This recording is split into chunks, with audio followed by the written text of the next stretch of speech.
Olá, meus irmãos e irmãs, sejam bem-vindos ao canal Vinícius Siqueira.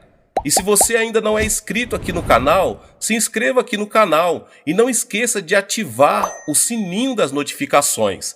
Todos os dias são postados vídeos abençoados aqui no canal para te abençoar. Vamos a mais uma palavra do Senhor. A Bíblia diz em 2 Coríntios, capítulo 13, verso 14, diz assim a palavra do Senhor: a graça do Senhor Jesus Cristo e o amor de Deus e a comunhão do Espírito Santo sejam com todos vocês. Para mim, o ministério sempre foi a prioridade número 1. Deus ensinava-me a pastorear, e essa aventura era como sair em busca de diamantes. Passava pelo fogo e pela água. Houve momentos em que tive de encarar a morte, e por momentos eu caía na armadilha do orgulho. Pensava que podia trabalhar por meus próprios meios. Estava equivocado. O ministério era de Deus. Seus também eram o sonho e o propósito. Eu era só um administrador do que era dele, mas ao mesmo tempo necessitava de outros administradores, pois entendi que o ministério era um trabalho em equipe. Pastorear era trabalhar em equipe com Deus e com os membros da igreja. Depois de graduar-me na escola do deserto, Deus instruiu-me na escola do ministério. Depois de um mês de ter desmaiado, Deus rompeu alguns métodos que utilizava na igreja. Eu passava dias inteiros deitado em meu apartamento. Decidi não abandonar o ministério jamais. O missionário John Houston e a pastora Choi dirigiam a igreja. Eu me dava conta de que as necessidades das pessoas não eram totalmente supridas. A Coreia era um país pobre, e os membros faziam tudo o que podiam para manter em dia as finanças da igreja. Descobri que era de vital importância motivar os novos convertidos e torná-los participantes do ministério, mas não sabia como fazê-lo. Eu descansava e não sabia o que deveria fazer. Sentia-me esgotado física e mentalmente. Parecia ser um adorno a mais na casa, pois passava dias inteiros na cama. A advertência foi clara. Não deveria sair sozinho do apartamento, porque poderia voltar a desmaiar. Foram dias de muita angústia e dor. Dormia e orava e pedia a Deus uma saída. No entanto, aqueles dias serviram-me para aprofundar meu conhecimento sobre a Bíblia. Deus preparava-me para me usar de uma forma mais poderosa. Deus deu-me a primeira matéria para estudar. Tratava-se de cura e Espírito Santo. Nunca havia pregado sem a certeza da cura de Deus. Além disso, tinha visto muitos milagres de cura, mas não tinha fé suficiente para curar minha doença. Descobri que meu fundamento bíblico sobre a cura era insuficiente e que uma comunhão íntima com o Espírito Santo era de vital importância. O estudo sobre esses dois temas levou-me a escrever 2 livros. O título do primeiro livro foi Jesus Cristo, meu curador, e o segundo, Espírito Santo. Um estudo profundo sobre esses temas fez que tanto minha fé quanto meu conhecimento crescessem, e tive o privilégio de conhecer mais intimamente a terceira pessoa da Trindade. Tinha ouvido falar de que, como cristãos, temos o dever de ter comunhão com Deus Pai e Deus Filho, mas nunca tinha ouvido falar de que devíamos ter comunhão com o Espírito Santo, o que é possível. Aprendi que comunhão implicava uma relação mais profunda que uma simples amizade. Segundo o dicionário, comunhão significa relação íntima fundamentada em um profundo e mútuo entendimento, ato de compartilhar com alguém pensamentos e emoções. Deus enfatizou a importância de desenvolver uma comunhão íntima com o Espírito Santo, em outras palavras, falar com ele sobre minhas ideias, meus pensamentos, minhas inquietudes e minhas emoções. O Senhor disse: pense no matrimônio. Quando um casal contrai matrimônio, a mulher começa a viver na casa do esposo e o esposo não se separa dela. O homem nunca trata sua mulher como um adorno ou um objeto, mas sim compartilha sua vida de uma forma íntima.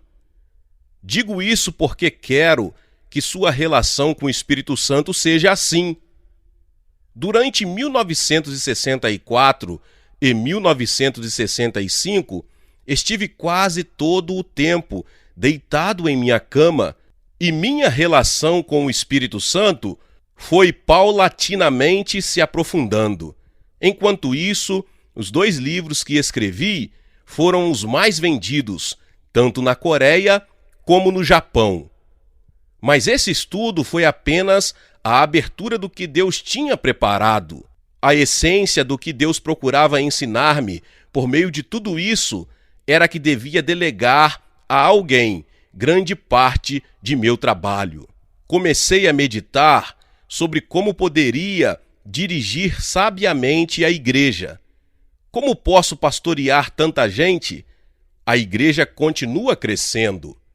Perguntei ao Espírito Santo em um tempo de comunhão íntima: Senhor, que tenho de fazer e como? Deixe ir meu povo para que ele cresça. Fiquei perplexo. Não sabia o que fazer. O que significariam essas palavras? Repentinamente, veio outra voz que me dizia: deixe ir meu povo do reino de Yangshō. Deixe que ele cresça. Sim, Senhor, mas o que queres dizer quando dizes que devo deixá-lo ir para que cresça? Deixe que ele aprenda a caminhar por si mesmo. Ajude-o para que entre no ministério. Essas palavras levaram-me ao estudo bíblico. Abri a carta de Paulo à igreja de Éfeso e recebi uma forte inspiração. Efésios 4:11 diz: ele designou alguns para apóstolos, outros para profetas, outros para evangelistas e outros para pastores e mestres. E continuava no versículo seguinte, indicando que os servos de Deus, apóstolos, profetas, evangelistas, pastores e mestres, haviam sido construídos para aperfeiçoar os santos, os novos convertidos. Isso significava que os novos convertidos podiam desenvolver seu ministério dentro e fora da igreja.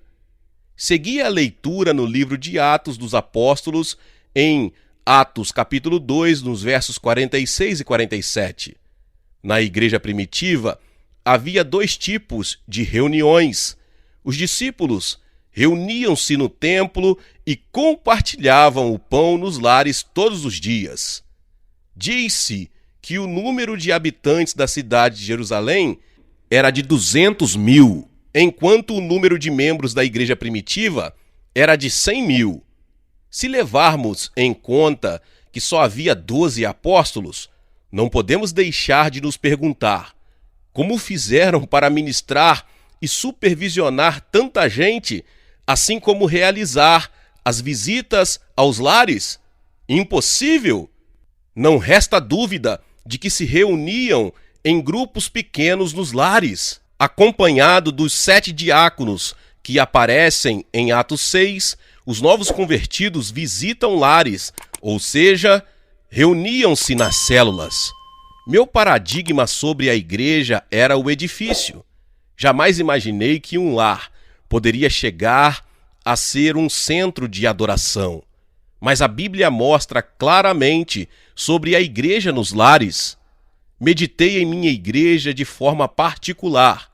Nós não realizamos visitas nos lares, só pedíamos às pessoas que se congregassem aos domingos e às quartas-feiras. Descobri que esse havia sido nosso ponto fraco.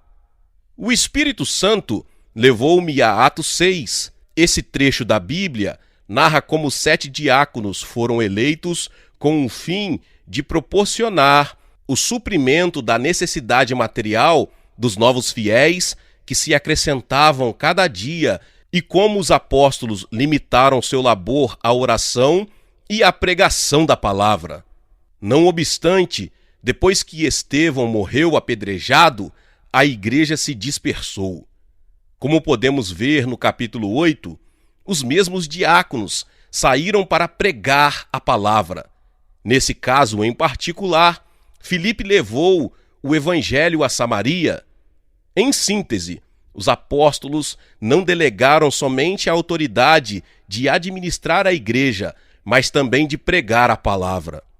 Segundo Atos, no dia de Pentecoste, 3.000 pessoas somaram-se à igreja e no dia seguinte outras 5.000.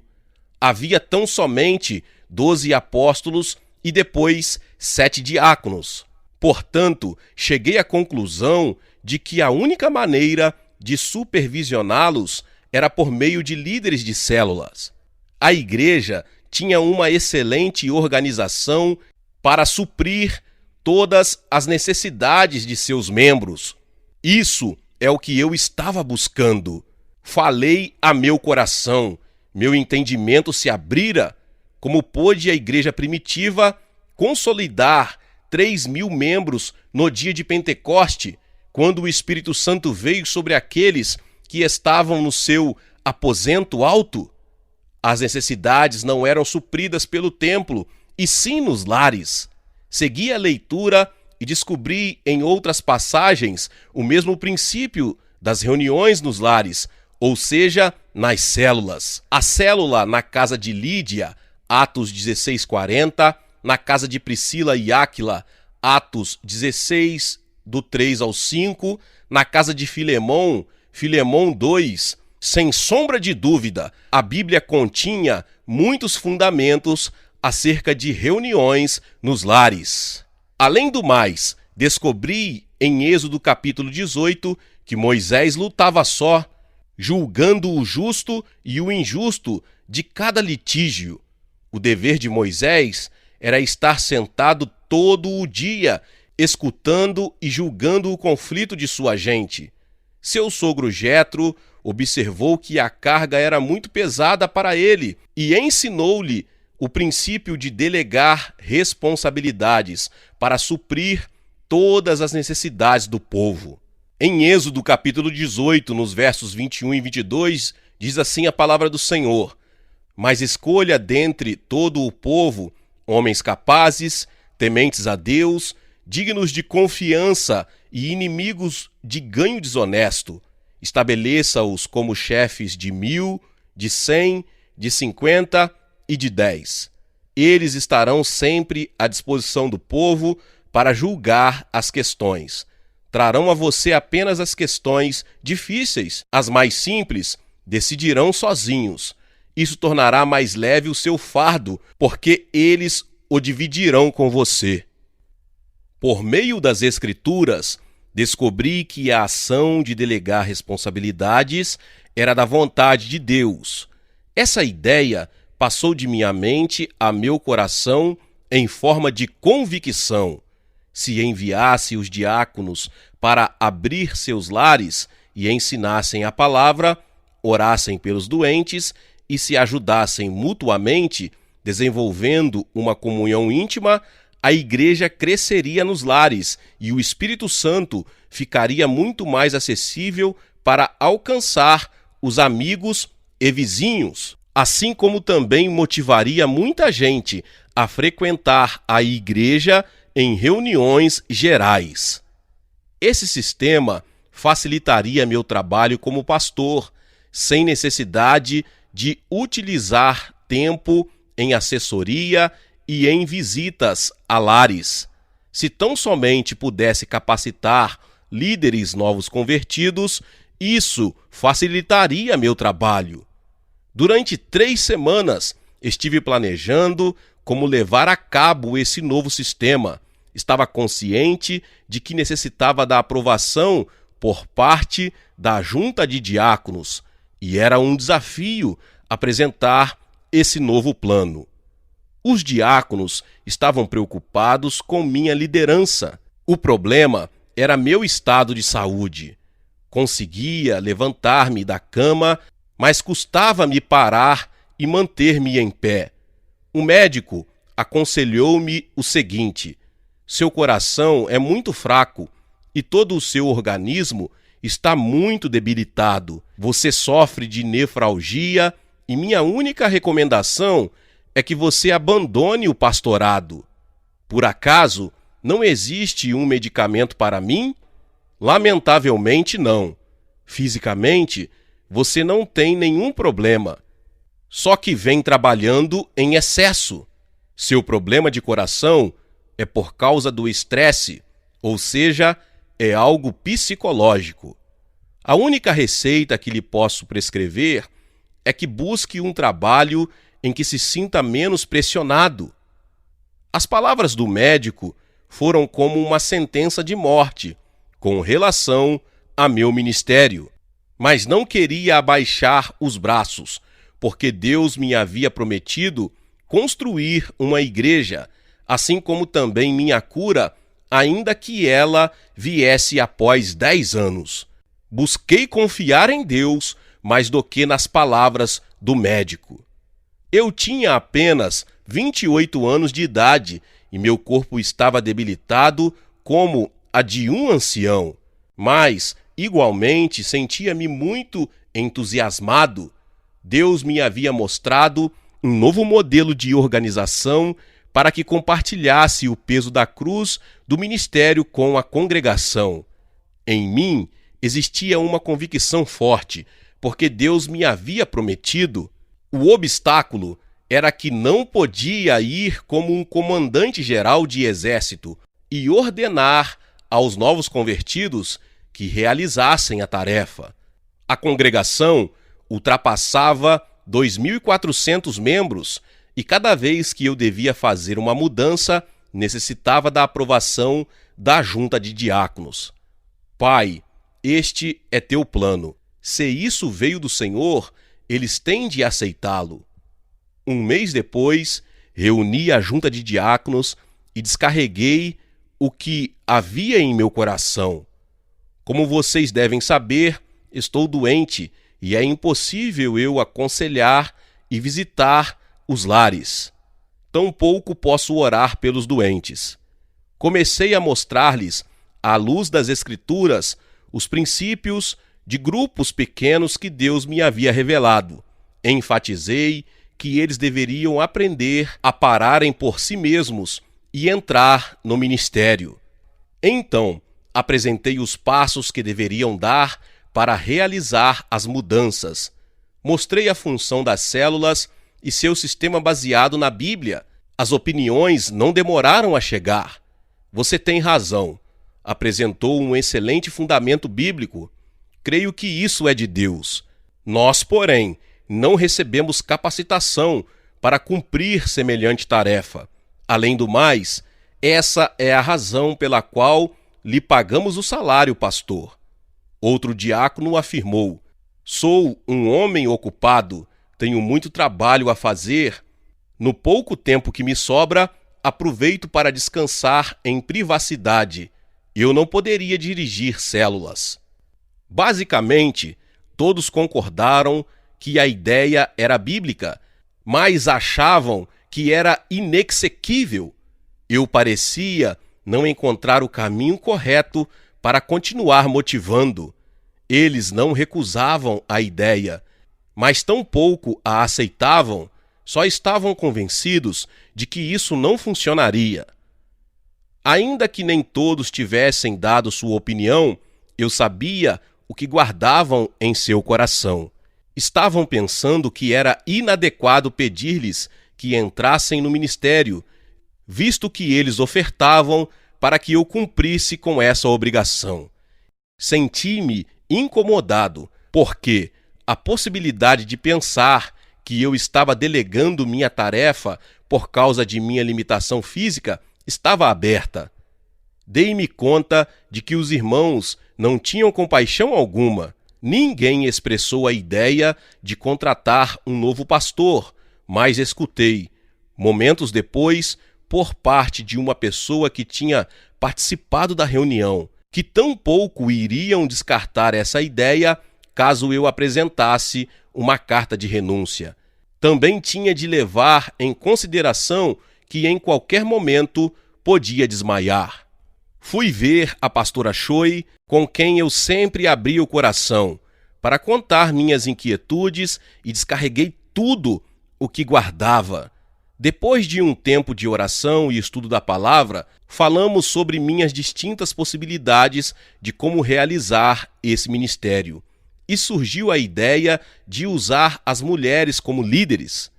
Em um momento de oração e meditação, a pastora expressou sua ideia. Tenho a certeza de que Deus nos mostrou esse caminho porque é sua vontade. Creio que devemos reunir as mulheres para apresentar-lhes esse novo projeto. Inclinei a cabeça, mas quem aceitaria essa ideia? Encontrava-me em Seul, Coreia do Sul, e não nos Estados Unidos. Na Coreia, não havia movimentos feministas e, sobretudo, as mulheres estavam em um segundo plano dentro da sociedade, devido à influência da cultura oriental. Por milhares de anos, a mulher havia permanecido sob a influência do homem, ou seja, a mulher obedecia ao homem.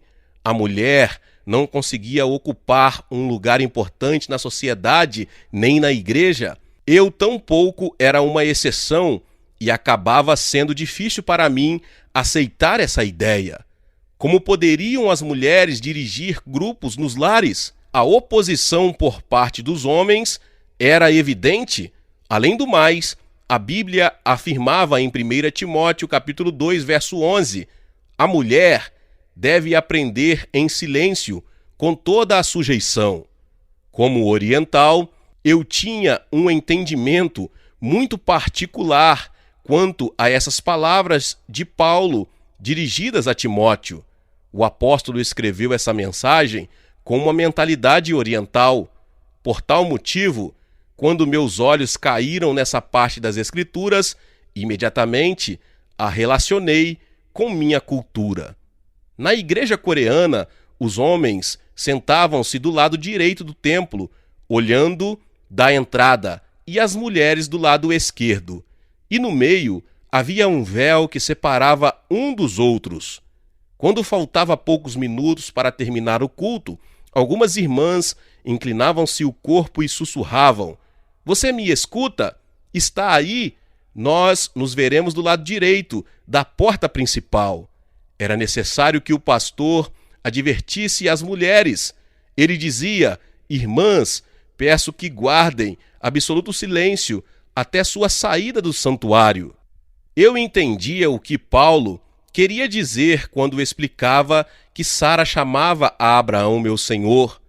Ainda na atualidade, a mulher oriental chama seu marido de meu senhor. Por exemplo, se você perguntar a uma mulher coreana por seu marido, ela lhe responderá: "Meu senhor encontra-se muito bem, obrigada." Por essa mesma razão, quando procurei implementar a liderança feminina, por momentos questionei-me se isso não era só produto de minha imaginação. Deus, queres destruir minha igreja por meio desses pensamentos? Caso eu use as mulheres para dirigir células, todo mundo me dará as costas. Entretanto, Deus me disse claramente: sim, esse é o seu pensamento. Não coincide com o meu pensamento, que é usar as mulheres. Senhor, se realmente queres que eu use as mulheres, mostra-me os fundamentos bíblicos. Eu debatia com o Senhor. Meus irmãos e irmãs, nos dias seguintes, pedi a Deus que me confirmasse a liderança feminina por meio das Escrituras. Fui descobrindo aos poucos a sustentação bíblica. Finalmente, descobri que Paulo não era machista. Ele trabalhava em equipe com as mulheres, mas só quando elas estavam sob sua autoridade. Em Romanos, capítulo 16, no verso 1, diz que Febe era diaconisa da igreja em Cencreia, o que significa que estava em posição de liderança, mas sob a autoridade de Paulo. Era evidente que o apóstolo havia recomendado Febe como uma serva e também como uma pregadora. O fato de que Paulo lhe tivesse outorgado autoridade para pregar a palavra significava que ela possuía liberdade em seu ministério. Em Romanos 16:3, Paulo faz referência a Priscila e a Áquila e diz: saúdem também a igreja que se reúne na casa deles. Então, quem pregava nesse lugar? Comecei a pintar esse quadro a partir de um ponto de vista oriental. Na cultura oriental, o nome do líder sempre é mencionado primeiro. Se for assim, a ordem desses dois nomes não deve ser vista segundo o conceito de primeiro as damas. Se um ocidental visitar uma família oriental e saudar primeiro a esposa, isso é considerado uma falta de respeito. Se você visita uma família coreana e ainda que saiba que o esposo não se encontra em casa, é recomendável saudar a esposa, dizendo: como está seu esposo? Só então deve saudar a mulher. O esposo sempre tem de vir primeiro, porque o esposo é considerado o cabeça da casa.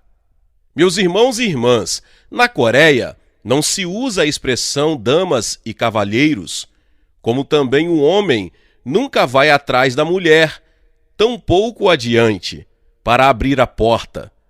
A mulher sempre espera que o homem passe primeiro.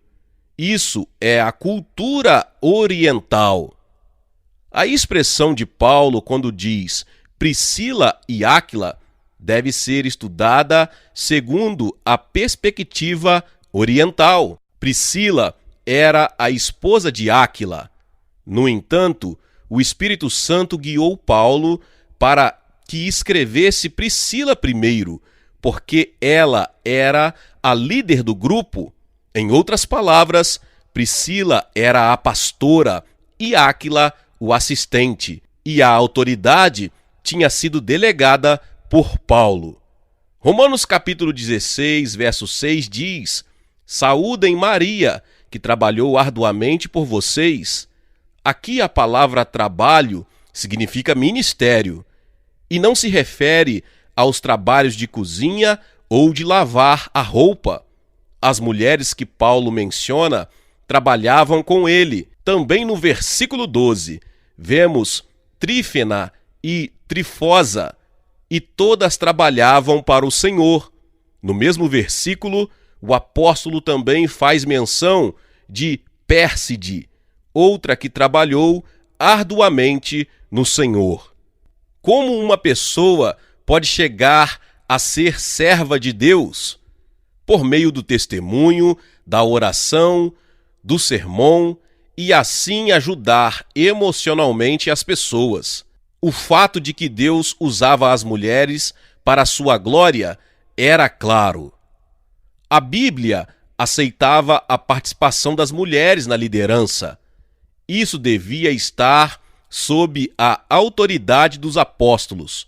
Por exemplo, Paulo ensinou que as mulheres deviam profetizar com a cabeça coberta, 1 Coríntios 11:5, porque era vergonhoso não fazer assim.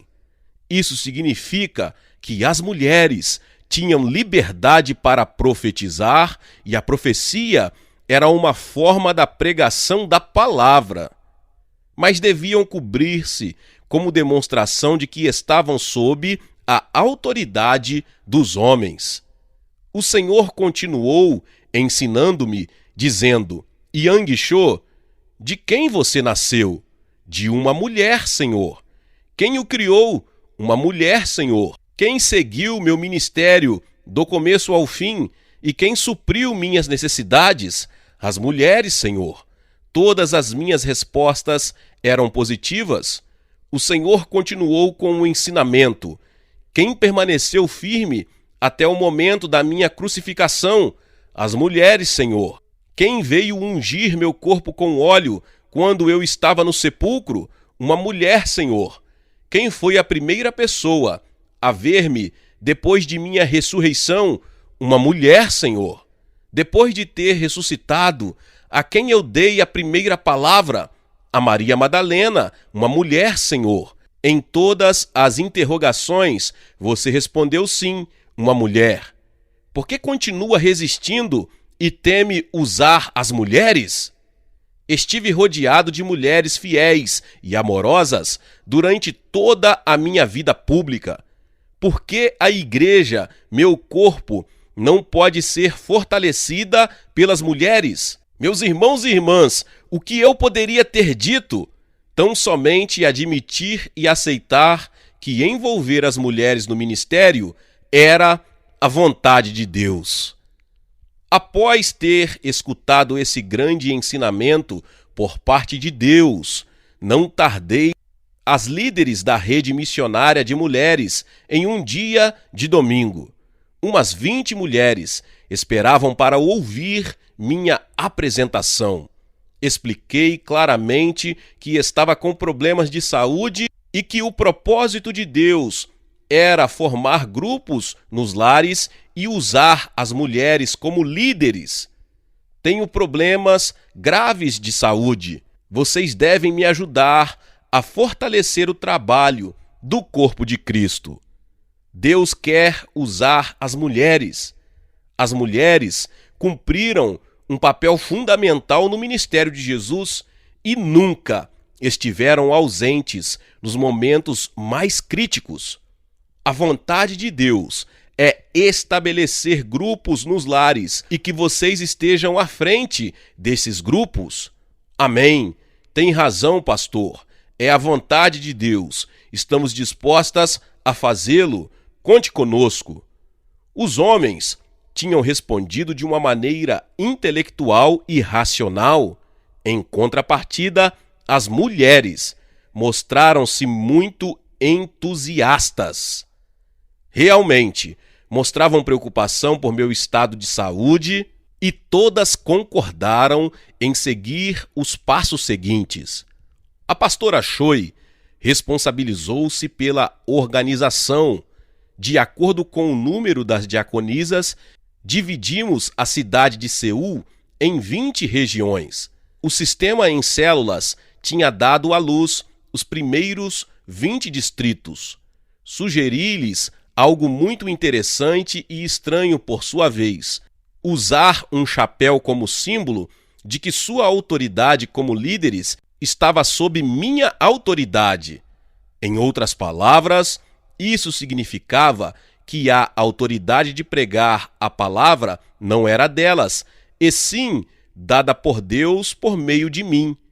Fiz o que Paulo tinha ordenado e não me pareceu ruim. Eu continuava mal de saúde, mas regressei para casa com um grande entusiasmo ao pensar que minha igreja estava entrando em uma nova onda do Espírito e que Deus esperava de nós um passo adiante para levar-nos a outro nível de crescimento.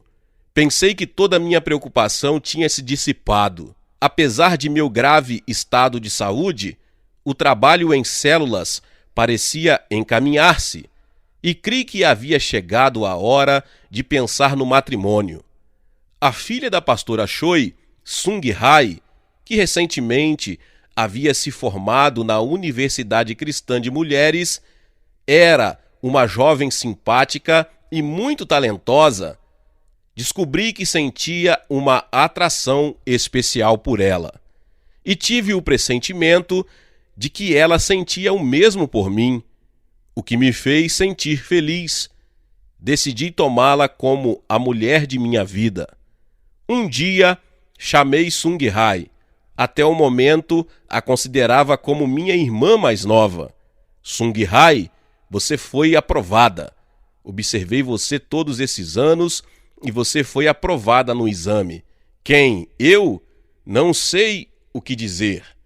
Dei-lhe um relógio como compromisso de casamento. Depois de 1 ano e meio, quando tinha completado meus 30 anos de idade, no dia 1º de março de 1965, contraí matrimônio com a filha da pastora Choi, que era 6 anos mais nova do que eu. Senti-me muito feliz, ainda que nem tudo terminasse sendo uma boa experiência. Mesmo no dia do matrimônio, temia que pudesse chegar a desmaiar no meio da cerimônia. Pedi a Deus que me desse novas forças. Não podia estar tranquilo.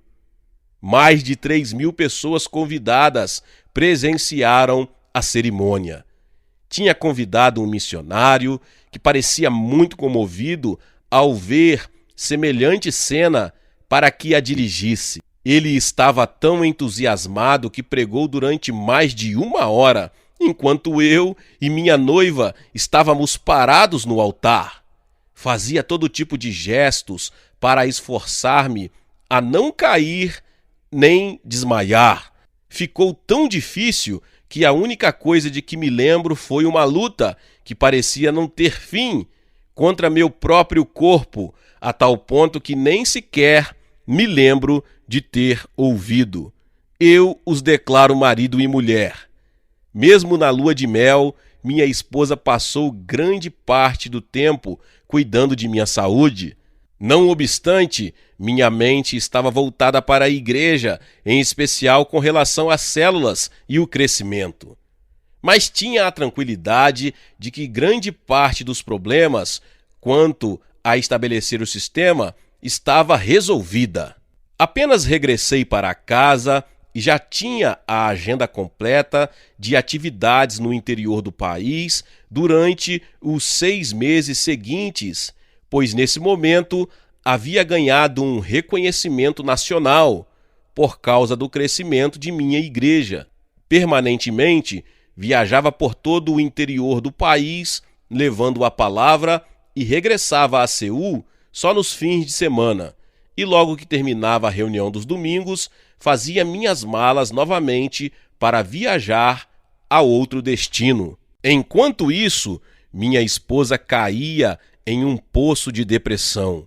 Depois de 1 semana de atividade, o único presente que lhe oferecia era uma mala cheia de roupa suja. Sentia pena por ter lhe feito tomar a cruz de ser esposa de um pastor. Além disso, não recebi nenhuma remuneração durante 3 anos, por causa da construção de um novo templo. Queria ser exemplo. Minha esposa viu-se obrigada a trabalhar durante esse período para suprir as necessidades básicas da família. Pôs um cartaz na porta da casa que dizia: aulas particulares de piano. Enquanto isso, as células continuavam crescendo, o que resultou em crescimento da igreja. Determinados grupos começaram a mostrar quais eram as características do êxito. Os integrantes do grupo convidavam familiares e amigos para as reuniões do grupo, e muitos recebiam Jesus como seu Senhor e Salvador. Os grupos cresciam como fazem as células biológicas, por reprodução. Graças ao trabalho em células, o número dos que assistiam às reuniões de domingo foi crescendo de maneira espantosa, assim como o número de células. A igreja sentiu a necessidade de contratar mais pastores para supervisionar as células e designar mais líderes para esses grupos.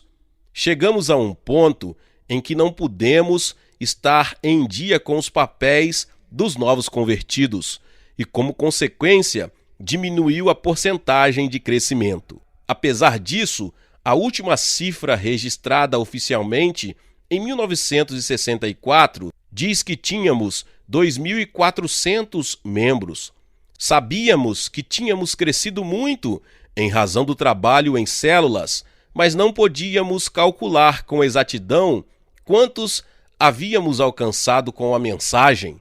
Frequentemente sentia que me encontrava cara a cara com a morte. Orava sempre com as mesmas palavras: Senhor, deixa que este servo possa levar tua palavra uma vez mais. Se atenderes a esse pedido, podes levar-me para teu reino depois de pregar tua palavra. Nessas circunstâncias, Deus levava-me às nações. As notícias do crescimento de nossa igreja eram conhecidas por todo o mundo, em especial entre as igrejas das Assembleias de Deus dos Estados Unidos. Foi nesse momento que meus olhos se abriram e pude ver o mundo inteiro em forma de células. Fui eleito presidente das Assembleias de Deus da Coreia do Sul e tive o privilégio de servir como membro da Junta de Conselhos nas Conferências Mundiais Pentecostais celebradas em Seul e no Brasil. Realizamos um programa de missões e ajudei os missionários para que implantassem o sistema em células em seus respectivos países. A igreja continuou crescendo, mas minha saúde não se mantinha estável. Caía desmaiado quando menos esperava. Em certa ocasião, desmaiei no aeroporto de Tóquio, no Japão, e outra ocasião nas Assembleias de Deus dos Estados Unidos.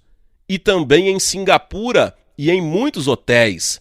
Sentia pena de minha esposa. Eu orava pelos doentes e muitos se curavam. Cada vez que via grandes milagres de cura, dizia por dentro: Senhor, por favor, peço que também cures minha doença. Deus tinha dito, porém, que minha saúde iria melhorar gradualmente até que a cura fosse completa, mas eu tinha de esperar por 10 anos. Nesse período, passei momentos de muita dor e sofrimento. Percebi que nada estava sob meu controle. Meu único objetivo na vida tinha sido o êxito. Ainda quando estava no ministério, meu desejo era construir a maior igreja de toda a Coreia. Mas chegou um instante em que nem o êxito, nem a ambição de querer construir uma igreja grande pareceu-me ter sentido algum. Só podia depender de Deus e confiar cada segundo, cada movimento, cada passo, cada alento de minha vida àquele que mostrava compaixão por mim. Agora sei que aqueles dias foram momentos de quebrantamento, e quão importante é que o líder seja quebrantado. Caso o líder não o experimente, nunca poderá dirigir o povo de Deus como pastor, porque o temor se apoderará dele. Uma liderança não quebrantada cairá na armadilha do dinheiro e do poder, porque guardará temor de perder sua posição e autoridade. Além do mais, desconfiará de seus seguidores e nunca lhes delegará sua autoridade por meio de perder sua posição e autoridade. Deus usa uma pessoa de acordo com o nível de sua entrega. Agora me dou conta de que Deus não pode usar uma pessoa até que ela seja quebrantada por completo e deixe de confiar em suas próprias forças. Portanto, ainda que tinha recebido a cura completa, descobri que meu ser era apenas um insignificante grão de areia diante da presença de Deus. Ao finalizar meus 10 anos de grande sofrimento e dor, Deus revelou-me a visão de construir um novo templo. O projeto seria centralizado na ilha de Ioido, que até o momento era um deserto, e o governo iniciava um plano de exploração e desenvolvimento, e centenas de apartamentos e escritórios governamentais estavam em construção. conseguimos adquirir o terreno e finalizamos o projeto de construção em 1973. Foi quando, então, se fez notar o grande número de pessoas. No momento em que inauguramos o novo edifício de Ioido, tínhamos 18.000 membros e todos estavam envolvidos em algum grupo pequeno. Todavia, nem todos estiveram de acordo em abandonar o templo de Soedaimon. 8.000 pessoas decidiram ficar, e a denominação designou outro pastor para que dirigisse a congregação. Junto aos 10.000 membros, começamos uma nova etapa, a Era de Ioido. Continuamos a crescer e percebemos que a produção das células era ilimitada. No momento de nos mudar para Ioido, o milagre chegou à minha vida. Senti como uma onda de cura que golpeava contra o meu coração. Não posso dizer exatamente quando, mas sem sombra de dúvida, a cura foi completada. Nunca mais voltei a sentir o alento da morte. A cura havia chegado à minha vida e só dependia de Deus. Yang Cho, o grande, tinha morrido e junto com ele a sede pela fama e pelo poder. Por meio de minha experiência, posso assegurar-lhe que essas coisas são como a espuma na água, desaparece em um abrir e fechar de olhos. No primeiro ano, chegamos a 3.000 novos convertidos. Continuei motivando os integrantes das células para que pregassem o evangelho a seus familiares e vizinhos. Eu lhes propus metas e continuei ampliando o raio de ação das células. Cada vez que sonhava com encher o novo templo, Deus o ratificava, o que me motivou mais a continuar clamando pelo crescimento. Alguns anos mais tarde, alcançamos uma média mensal de mais de 3.000 decisões de fé. E eu encerro aqui esta palavra. Glória a Deus, que palavra poderosa! Talvez você chegou aqui pela primeira vez e ainda não é inscrito aqui no canal. Se inscreva aqui no canal, ative o sininho das notificações.